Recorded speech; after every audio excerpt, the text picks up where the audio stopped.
नमस्कार मित्रांनो, मी ऋषिकेश शिंदे व्लॉग्स या चॅनलमध्ये तुम्हा सर्वांचं पुन्हा एकदा स्वागत आहे. आज आपण आहोत माळशिरस तालुक्यातील विझोरी या गावामध्ये. बरोबर ऐकलेत, कारण की आपण याच ठिकाणी मागे एक व्हिडिओ बघितलेला होता, ज्यामध्ये आपण बघितलेला मुरामशीचा गोटा आपण बघितलेला, जो की 50+ मुरामशीचा गोटा बघितलेला. त्यासोबतच त्यांनी जो लॉट आणलेला, हरियाणातून जो लॉट आणलेला, तो पण आपण बघितलेला आहे. तुम्ही जर ते व्हिडिओ बघितले नसतील तर चॅनलवर जाऊन ते अवश्य बघू शकता. आणि याच ठिकाणी होणार आहे ते प्रशिक्षण होणार आहे. तर ते प्रशिक्षण कसं होणार आहे, किती तारखेला होणार आहे, याची संपूर्ण माहिती आपल्याला या व्हिडिओमध्ये मिळणार आहे. तुम्ही जर दूध व्यवसाय आधीपासून करत असाल किंवा दूध व्यवसायात नवीन असाल तर हे प्रशिक्षण तुमच्यासाठी खूप खूप आणि खूप फायदेशीर ठरणार आहे. तर हा व्हिडिओ शेवटपर्यंत नक्की बघा. आपल्यासोबत आज असणार आहेत या प्रशिक्षणाचे सर्व सोनवले सर, आणि हे प्रशिक्षण होणार आहे 7 डिसेंबरला याच ठिकाणी विझोरी तालुका माळशिरस याच ठिकाणी होणार आहे. तर तुम्ही या प्रशिक्षणाचा अवश्य एकदा लाभ घेतलाच पाहिजे. आता आपण या व्हिडिओला आणि या मुलाखतीला सुरुवात करूया आणि त्यांच्याकडून जी संपूर्ण माहिती जी तुम्हाला हवी आहे, जी सर्वांना माहिती पाहिजे असते, ती आपण या व्हिडिओमध्ये जाणून घेणार आहोत. तर चला आपण आता या व्हिडिओला सुरुवात करूया. नमस्कार मित्रांनो, आज आपल्यासोबत आहेत ग्रामीण उद्योजक प्रशिक्षण केंद्राचे सर्व सोनवले सर आहेत, आणि त्याच्यासोबत आपल्या इथे आहेत काळे डेअरी फार्मचे सर्व तेजस सर आहेत, तेजस काळे सर. तर आपण या दादांपासून सुरुवात करूया, जे प्रशिक्षण घेणार आहेत या काळे डेअरी फार्मच्या इथे. तर दादा, मला तुमचा पहिल्यांदा संपूर्ण परिचय द्या. माझं नाव सौदागर सोनवले. मी ग्रामीण उद्योजकता प्रशिक्षण केंद्राचा सर्व आहे. त्यापासून बांध्यापर्यंत युवा उद्योजकांना, शेतकऱ्याच्या मुलाला नोकरीच्या पाठीमागे लागता स्वतःचा व्यवसाय कसा करावा याच्याबद्दल ट्रेनिंग देण्याचं काम महाराष्ट्रामध्ये चांद्यापासून बांध्यापर्यंत प्रत्येक तालुक्यामध्ये, जिल्ह्यामध्ये या ट्रेनिंग सेंटरच्या माध्यमातून करत आहे. तर मला सांगा की तुम्ही दूध व्यवसायाचं हे प्रशिक्षण घेताय, दूध व्यवसायच का करावा असं तुमचं म्हणणं? सगळ्यात महत्त्वाचं सर, दुग्ध व्यवसायच का करावा? कारण दुग्ध व्यवसाय अशी गरज आहे की गरीबातला गरीब असू द्या, श्रीमंतला श्रीमंत असू द्या, प्रत्येकाच्या घरामध्ये लागणारी वस्तू आहे सगळ्यात महत्त्वाचं सर. आणि सगळ्यात महत्त्वाचं बघा ना, दुधापासून बनवलं जाणार सगळं बाय प्रोडक्शन आहे. आपल्या प्रत्येकाच्या घरामध्ये लागतं. दही असेल, दूध असेल, तूप असेल, खवा असेल, बर्फी असेल, पेढा असेल, पनीर असेल, चक्का असेल, मट्टा असेल, लस्सी असेल. बघा, जस्ट आता जर आता आहे आपला जरा डिसेंबर संपला, ऑक्टोबर नोव्हेंबर संपला तर डिसेंबर लागतो, आणि लगेच आपल्याकडे महाराष्ट्रामध्ये काही भागामध्ये मार्च एप्रिलमध्ये उन्हाची तीव्रता जास्त असते, आणि त्याच्यामुळं ताकाचं प्रमाणही जास्त असतं. मठ्ठा जसं आपण म्हणतो, मग काही भागामध्ये मठ्ठा म्हणतात, काही भागामध्ये ताक म्हणतात. तर याचं प्रमाण खूप मोठ्या प्रमाणात असेल, आणि मार्केट याला भरपूर आहे. कारण प्रत्येकाच्या घरामध्ये लागणारी वस्तू ही, कितीही गरीब असं, असे काही लोक आहेत की त्यांना चहा पिल्याशिवाय घराच्या बाहेर पडत नाहीत. बरोबर. त्याच्यामुळं चहाला दूध हे कंपल्सरी लागतं. त्याच्यामुळे दुधाची गरजच आहे प्रत्येक. सगळ्यात महत्वाचं हे प्रशिक्षण तुम्ही घेणार आहात, पण या प्रशिक्षणातला एक निगेटिव्ह पॉईंट तो हा आहे की जे प्रशिक्षणाला येणार आहेत, जे आधीपासून दूध व्यवसाय करत आहेत, त्यामध्ये असं होतं की दूध व्यवसाय ते सुरू करतात, पण ते तोटा होतो म्हणून दूध व्यवसाय बंद पण पडलेले आपण बघितलेले आहेत. त्या संदर्भात तुम्ही काय सांगाल या पॉईंट बद्दल? सगळ्यात महत्वाचं सर माहिती आहे का, ज्याचे गोटे बंद पडतात याच्या पाठीमागचं कारण एकच आहे की सगळ्यात महत्वाचं, जो गोटेचा मालक आहे त्यानं स्वतः काम केलेलं नाहीये, म्हणून गोटे बंद पडले. याच्यामध्ये असं एकच कारण म्हणून चालत नाही. जर स्वतः काम करत असेल तर तो प्रॉपरली वेळ देत नसणार आहे. म्हणजे त्याला जर सुधारणा करायची असेल तर हे केलं पाहिजे, स्वतः काम करावं लागणार आहे 100%. कारण का, जर सगळ्याचे गोटे जर बंद पडत असेल तर महाराष्ट्रामध्ये दूध राहिलं नसतं ना. आणि दुसरी गोष्ट, जरा विचार करा ना, आपण जर दूध पाहतोय, आपण आता बघा ग्रामीण भागामध्ये दूध असतं, पण तरी पण पिशवीत दूध लागतं आपल्याला. यांनी काय केलंय, आपल्याच लोकांचं संकलन केलेलं असतं याच्यामध्ये. किंवा याच्या माध्यमातून असं पण होऊ शकतं की त्यांच्याकडे जर एवढा असेल तर त्यांच्याकडे तेवढा, जेवढा सेल आहे तेवढा पुरवठा नाही, असं पण आहे. कारण जरा विचार करा ना, जेवढे डेअरी फार्मवाले आहेत तर त्यांच्याकडे संकलन दूध केलं जातं साहेब. सगळ्यात महत्वाचं जरा विचार करा, आज तुमचं माझं दूध घेतलं जातं, आणि त्या दुधाचं काय केलं जातं, वरची क्रीम काढली जाते, आणि त्याच्यापासून बनवताना बाय प्रोडक्शन आहे. मग खवा, बर्फी, पेढा, पनीर, चक्का, मट्टा, लस्सी. आज जरा विचार करा, त्यांचं दूध आपलं फॅट लावून 35, 40, 50, 60 रुपये, 50, 55, 50च्या आतच, आणि त्यांचं आपण पिशवीतलं दूध आपण काय करतोय, 57, 58 रुपये लिटरने घेतोय साहेब. म्हणजे हा काय, मग मला काय म्हणायचं की शेतकऱ्याच्या मुलं स्वतः व्यवसाय करावा, आणि सगळ्यात महत्वाचं, आपण मार्केटमध्ये जाऊन स्वतः विकलं पाहिजे दूध. डेअरीला न देता स्वतः दूध विकलं पाहिजे. मग आपण बघतो की काळे डेअरी फार्म जे आहे ते पण तेच अंमलात आणत आहे. बरोबर आहे ना. काळे डेअरी फार्मचं सगळ्यात महत्वाचं सांगायचं म्हटलं तर, मला मी काळे डेअरी फार्मचं सांगायचं म्हटलं तर, काळे डेअरी फार्म काय करतं की प्रॉपरली काळे डेअरी फार्मचे जे ओनर आहेत, आता तेजस सर असतील, त्यांचे बंधू असतील, ते दोघंही स्वतः त्याच्यामध्ये झोकून देऊन काम करतात. आज मार्केटमध्ये दूध जरी म्हशी दूध जर आपण पाहायला गेलं तर 60 रुपये लिटर आहे, काही ठिकाणी 65 लिटर आहे, काही ठिकाणी यांच्या दुधाचे जर तुम्ही पाहिलं गेलं तर यांच्या डेअरी फार्मवरती लोक वाट बघतात. आपल्याला कस्टमरची वाट बघावी लागते, पण यांच्या डेअरी फार्मचं यांच्या डेअरी फार्मवरती लोक वाट बघत बसतात की गाडी कधी येते. ही वेगळी, कारण का ह्यांनी काय केलं, वेगळे कन्सेप्ट केली. कारण काय केलं, दूध काढलं आणि डायरेक्ट कॅन्डात भरून पिशवीत पॅकिंग केलं. याच्या आधी तुम्ही ट्रेनिंग इथं घेतलेलंच आहे. Yes, मग sir, त्या घेतलेलं. ट्रेनिंग मध्ये काय काय अनुभव आला आणि ते आता जे होणार आहे त्यामध्ये थोडासा काय बदल असणार आहे, कशा प्रकारे घेणार आहात तुम्ही? आता बघा सर, सगळ्यात महत्त्वाचं माझं गेल्या वेळचं ट्रेनिंग होतं, तर त्या ट्रेनिंगमध्ये बऱ्याचशा लाभार्थ्यांनी याचा लाभ घेतलेला आहे. त्याच्यामधले ज्या लाभार्थ्यांना ट्रेनिंग घेतलंय त्या लाभार्थ्यांनी इथून म्हशी पण घेऊन गेलेत की जेणेकरून त्यांना, कारण एक काळे डेअरी फार्मचं आणखी एक मला सांगायचं आहे की आवर्जून सांगतो मी की यांच्याकडे सगळ्यात महत्त्वाचं क्वालिटीच्या म्हशी असतात, कारण हा मशीनचा प्लांट आहे सर. आणि सगळ्यात महत्त्वाचं आज जर तुम्ही पाहायला गेलं तर म्हशीचा प्लांट आपल्याकडे कमीत कमी आता सध्या जर पाहायला गेलं तर 60 ते 70 म्हशीचा प्लांट आहे. छोटे मोठे जर पकडले तर आपण 100 आहेत त्यांच्याकडे, आपण जर पकडले तर त्याच्यामध्ये. मग हे मेंटेन करण्यासाठी ह्याने काय केलंय की स्वतःहून झोकून दिले सर. याच्यामध्ये यांनी काय केलं की स्वतःहून झोकून दिल्यामुळे यांचा फार्म सक्सेसफुल आहे. आणि यांनी काय केलंय की आणखीन एक कन्सेप्ट यांची वेगळी आहे की यांनी स्वतः म्हशी स्वतः परचेस करतात.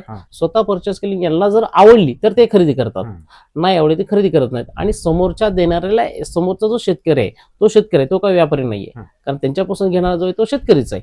म्हणजे तो आमचा विद्यार्थी आहे. मग आम्ही आमच्या विद्यार्थ्याला देताना क्वालिटीमध्ये देणार ना सर, सगळ्यात महत्वाचं. त्याच्यामुळं आमच्याकडे क्वालिटी आणि क्वांटिटी या दोन गोष्टी मेंटेन आहेत.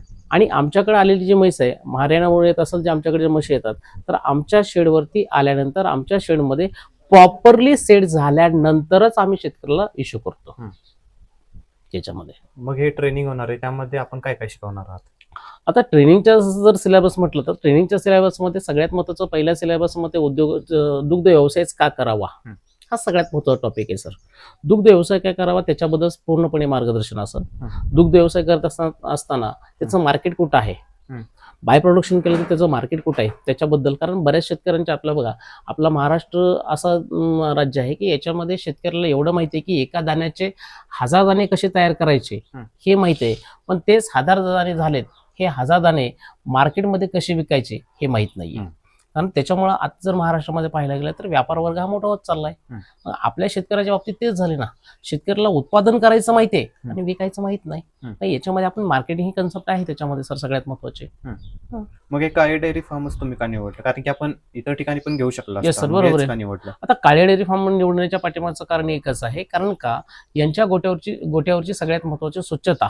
पहिली गोष्ट, या गोट्यावरची सगळ्यात महत्वाची स्वच्छता, या गोट्यावरचं चाऱ्याचं नियोजन, या गोट्यावरचं जे व्यवस्थापन म्हणतो सगळ्यात आपण महत्वाचं, तर ते व्यवस्थापन खूप महत्वाचं आहे. आपण इतर गोट्यावर जर आपण गेलो तर त्या गोट्यामध्ये आपल्याला थांबू वाटत नाही, पण यांच्या गोट्यावर जर तुम्ही आला, कधी पण या, यांच्या गोट्यावर तुम्ही कधी पण आला, यांच्या गोट्यामध्ये बसून आपण जेवण करू शकतो, एवढा स्वच्छ गोठा असतो. हा प्लस पॉईंट आहे, म्हणून त्यासाठी हे निवडलं तुम्ही. सगळ्यात महत्वाचं. आणि सगळ्यात महत्वाचं, आतापर्यंत यांच्या गोट्यामधून ज्या सेल आउट झालेत, म्हणजे गेल्या वेळेस माझ्याकडं ज्या विद्यार्थ्यांनी घेतलं त्यांच्यापासून ज्या काही म्हशी त्यांनी घेतल्यात मोरा जातीच्या, तर त्यांचं मला फीडबॅक आणखी चांगला आला. त्याच्यामुळे मला परत वाटलं की चला आपण आणखीन एकदा ट्रेनिंग इथं ठेवावं, म्हणून परत आणखीन ट्रेनिंग इथं ठेवलेलं आहे. तर पूर्ण दिवसाचं प्रशिक्षणाचं शेड्यूल काय असणार आहे? दिवसभराच्या सत्रामध्ये आपण सगळ्यात महत्त्वाचं आता जे सांगितल्याप्रमाणे की सगळ्यात महत्त्वाचं दुग्ध व्यवसाय का करावा त्याच्याबद्दल पूर्णपणे मार्गदर्शन असेल. त्याच्यामध्ये मशीनमध्ये म्हटलं तर फक्त आपण मुरावरच नाही बोलणार, मशीनमधल्या ज्या जातात, मुरा असेल, म्हैसान असेल, त्याच्यानंतर आपली कोल्हापुरी असेल, पंढरपुरी असेल, आपली लोकलची गावठी म्हैस असेल, या सगळ्याच मशीनबद्दल मार्गदर्शन असेल. त्याच्यामध्ये त्यांचं चारा व्यवस्थापन कसं असावं, बेड व्यवस्थापन कसं असावं याच्याबद्दल मार्गदर्शन असणार आहे पहिल्या सत्रामध्ये. मग त्याच्यानंतर आपला एक ब्रेक असणार आहे, कारण शेतकरी असतात त्यांना 2-2, 3-3 तास बसायची परिस्थिती नसते, कारण त्यांनी कधीच एवढ्या वेळ बसलेले नसतात. मग त्याच्यामध्ये आपण थोडासा ब्रेक घेणार आहे, एक 10 मिनिटाचा ब्रेक असेल. त्या ब्रेक नंतर आपण दुसऱ्या सत्रामध्ये आपण काय करणार आहे की सगळ्यात महत्त्वाचं, शेतकऱ्याला गाई म्हशी ह्या जन्मल्यापासून पाहिलेले आहेत, पण शासनाचं काय फंडिंग आहे, म्हणजे त्याच्यामध्ये पंचायत समिती विभाग असेल, पशुसंवर्धन विभाग असेल, किंवा जिल्हा उद्योग केंद्र असेल, किंवा वैयक्तिक आपल्या कास्टचे महामंडळ असतात, याच्या माध्यमातून पण काही शासनाचा निधी मिळत असतो. तर हे शेतकऱ्याला आपल्याला माहित नाहीये. तर त्याच्याबद्दल असणारं जे मार्गदर्शन आहे, ह्या मार्गदर्शनाचा पण कार्यक्रम आपण त्या ट्रेनिंग सेंटरच्या माध्यमातून मार्गदर्शनाचा पण आपण त्याच्यामध्ये करणार आहे. आणि त्याच्यानंतर सगळ्यात महत्त्वाचं त्यांना ट्रेनिंगच्या माध्यमातून ट्रेनिंग सर्टिफिकेट पण दिलं जाणार आहे, जेणेकरून भविष्यामध्ये शासनाच्या काही योजना घ्यायच्या असतील तर त्याला त्या सर्टिफिकेटचा उपयोग होतो सर. तर आपण ते सर्टिफिकेट पण त्यांना इश्यू केलं जाणार आहे. हे सर्टिफिकेट महाराष्ट्र शासन मान्यताप्राप्त ISO नामांकन सर्टिफिकेट असणार आहे, जेणेकरून त्याला शासनाच्या काही योजना असतात हे घेण्यासाठी. आणि सगळ्यात महत्त्वाचं ट्रेनिंग घेतल्यानंतर सर्टिफिकेट, कारण ह्या ट्रेनिंग सेंटरला आपण शुल्क, नाममात्र शुल्क घेणार आहे. याच्याबद्दल इच्छुक विद्यार्थी असेल तर त्याला खरंच ह्या ट्रेनिंग घ्यायचं आहे, तर त्या ट्रेनिंगसाठी त्याला 1600 रुपये फी चार्जेस आपण आकारले आहेत. म्हणजे 1600 रुपये फी चार्जेस आपण नाममात्र शुल्क, त्याच्यामध्ये आपण सगळ्यात महत्त्वाचा आता सांगितलेला जो सगळा सिलेबस आणि त्याचं सर्टिफिकेट असणार आहे सर. आणि त्याची नोंदणी कशा प्रकारे असणार त्याची आहे? नोंदणी त्याच्यामध्ये आमचं बॅनरवरती कॉन्टॅक्ट नंबर असणार आहे, त्याच्यावरती आपण कॉन्टॅक्ट करून नोंदणी करू शकता, काही अडचण येणार नाही. आता महत्वाचा प्रश्न हा उभा राहतो की तुम्ही म्हशींचं घेणार आहात प्रशिक्षण, तर मला सांगा की दूध व्यवसायात म्हशीच का फायदेशीर आहे? आपण गाईचं पण बघू शकतो, डेअरी फार्मिंग करायचं बरोबर आहे असेल तर. सर. मग तुम्ही काय सांगाल याच्याबद्दल? म्हशीचंच काम होतं, कारण काय सगळ्यात महत्त्वाचं आज जर आपण पाहायला गेलं तर एका घरामध्ये आपला जर एखाद्या मुलाला जर पैलवान करायचं म्हटलं तर आपल्या तोंडातून पहिलं नाव निघतं की माझ्या मुलाला म्हशीचं दूध द्यायचं आहे. गाईचं काम म्हणत नाही, कारण गाईचं दूध हे पातळ असतं, म्हशी दूध हे घट्ट असतं आणि आपल्या आहाराला किंवा आपल्या बॉडीला चांगल्या प्रकारे सूट होतं, म्हणून म्हशीचं दूध वापर केला जातो. आता तुम्ही सुरुवातीला मागे एकदा इथं प्रशिक्षण घेतलेलंच आहे, त्या प्रशिक्षणात काय काय अनुभव आला? असे कोणते कोणते प्रश्न आलेले आहेत या प्रशिक्षणामध्ये जे तुम्हाला अनुभवायला मिळाले? तर सगळ्यात महत्त्वाचं माझ्या पाठीमागच्या ट्रेनिंगमध्ये मला तर असं सगळे पॉझिटिव्ह प्रश्न आले, कारण सर तुम्ही सांगितलेल्या काही गोष्टी होत्या आम्हाला ज्या माहीत नव्हत्या, त्या आम्हाला याच्या ट्रेनिंग सेंटरच्या माध्यमातून मिळाल्या. आणि बरेच जणांचा मला फीडबॅक असेल की सर आम्ही गाई म्हशी जन्मल्यापासून पाहतोय, पण शासनाची योजना आम्हाला माहितीच नव्हती, या ट्रेनिंग सेंटरच्या माध्यमातून आम्हाला मिळाली. आता जे तरुण किंवा जे शेतकरी ह्या प्रशिक्षणासाठी येणार आहेत त्यांना तुम्ही कशा प्रकारे सांगाल, कोणता सल्ला द्याल त्यांना? सगळ्यात महत्त्वाचं महाराष्ट्रामधल्या सर्व युवा उद्योजकांना माझं एवढंच सांगणं राहील की मित्रांनो, नोकरीच्या पाठीमागे लागता स्वतःचा व्यवसाय करा. मग व्यवसाय तुमचा कुठलाही असू द्या, असं मी म्हणणार नाही किंवा तुम्ही दुग्ध व्यवसायच करा असं म्हणणार नाही, तुम्ही उद्योग कुठलाही करा, पण हा उद्योग ज्यावेळेस तुम्ही करणार असणार त्याच्यामध्ये तुम्ही म्हैस पालन हा व्यवसाय करणार असाल तर तुम्ही तुमच्या व्यवसायामध्ये झोकून द्या. आणि करत असताना 1 दिवस नाही 1000 दिवस काम करा आणि स्वतःहून झोकून द्या, तुम्ही सक्सेसफुल आहे. डेअरी फार्मिंगच का निवडावं असं तुमचं म्हणणं आहे? डेअरी कारण की फार्मच- इतर पण व्यवसाय ते करू शकत असतात, मग याच्याबद्दल तुम्ही काय सांगाल? डेअरी फार्मच का निवडावं? Positive काय आहे कारण dairy हा farming सांगतो ना, सगळ्यात महत्त्वाचं डेअरी फार्मच का निवडायचं, कारण दुधाचं उत्पादन किंवा दुधाची मागणी ही महाराष्ट्रामध्ये भरपूर आहे सर. कारण दुग्ध व्यवसाय कधी न बंद पडणारा व्यवसाय आहे, त्याच्यामुळे डेअरी फार्म निवडावा असं माझं म्हणणं आहे. तर मित्रांनो, या सुवर्ण संधीचा तुम्ही नक्की लाभ घ्या. आपण त्यांचा नाव, मोबाईल नंबर, तसंच त्यांचा जो बॅनर आहे, प्रशिक्षणाचा जो बॅनर आहे तो आपण स्क्रीनवर दाखवतच आहोत. तुम्ही त्याच्यावर संपर्क करून तुमची जी नोंदणी असते ती करू शकता. दादा, खूप खूप धन्यवाद. तुम्ही संपूर्ण माहिती सविस्तररित्या सांगितल्याबद्दल या प्रशिक्षणासंदर्भात, आणि खूप खूप शुभेच्छा तुम्हाला या प्रशिक्षणासाठी. तुमची पुढची वाटचाल जी असणार आहे त्यासाठी पण तुम्हाला खूप खूप शुभेच्छा. खूप खूप धन्यवाद. धन्यवाद.